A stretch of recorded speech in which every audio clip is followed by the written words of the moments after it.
Ya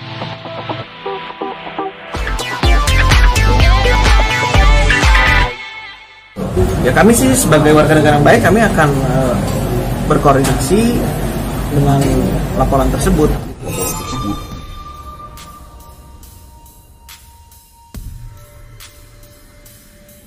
Medina melakukan laporan pada tanggal 18 Oktober 2019.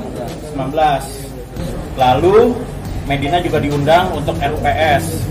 RUPS kenapa klien kami tidak datang? Karena tidak sesuai dengan pasal 82 Undang-Undang PT mengenai mekanisme pemanggilan RUPS.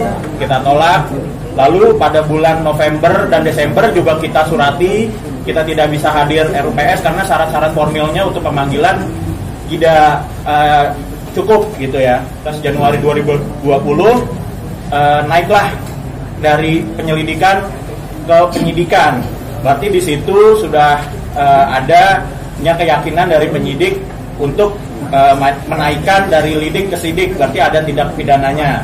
Dan ditambahkan pasal 55 adanya turut serta, berarti tersangkanya tidak sendiri.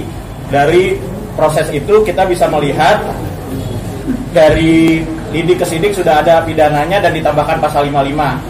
Di tanggal ini ya 14 hari setelahnya kita diberitahu bahwa adanya SP3, walaupun dalam ketentuan pasal 109 ayat 2 KUHP itu dimungkinkan apabila tidak tercukupi bukti atau tindakan tersebut bukan merupakan tindak pidana. Kami tetap menghargai dari keputusan Polrestabes Bandung, tapi kami akan melakukan dan mengkaji langkah-langkah hukum yang tepat ke depannya.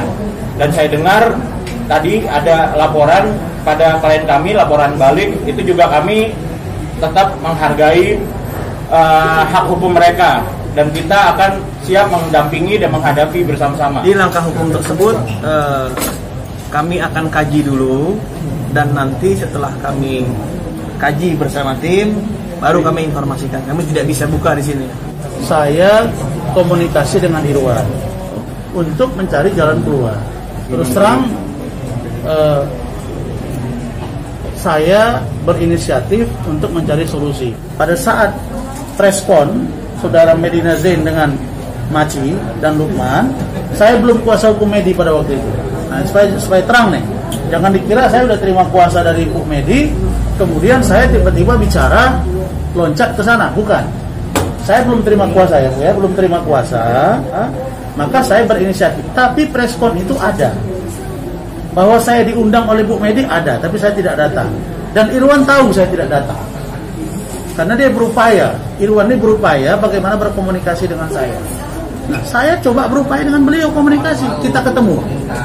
Nah, bahkan saya menawarkan diri, tapi ternyata ketika gelar, dia pakai pengacara adik saya, teman saya. Nah, saya juga heran. Kalaupun ada laporan, kita nggak ada masalah. Cuma kami juga sedang mendalami bahwa banyak unsur kok yang bisa juga kita buat laporan baru.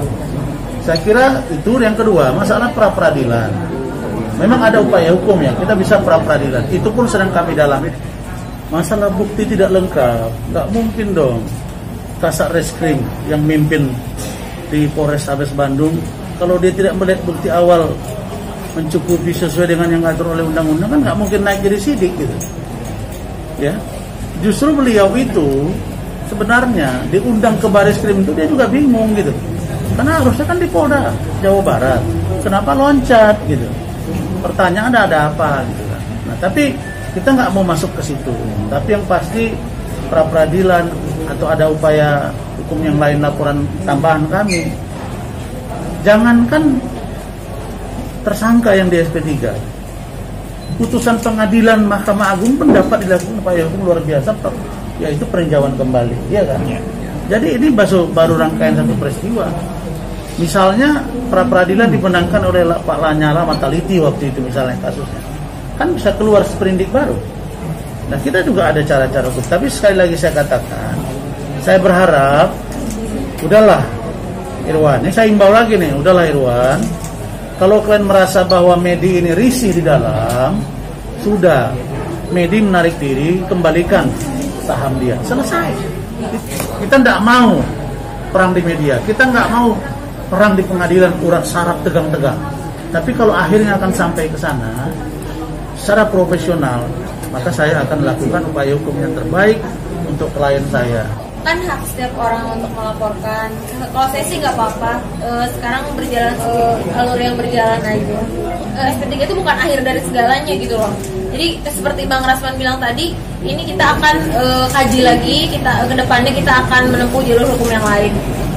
Nah, kalau masalah sindir-sindiran, saya ingatkan, tolong jangan ada yang nanti ujungnya memfitnah, pencemaran.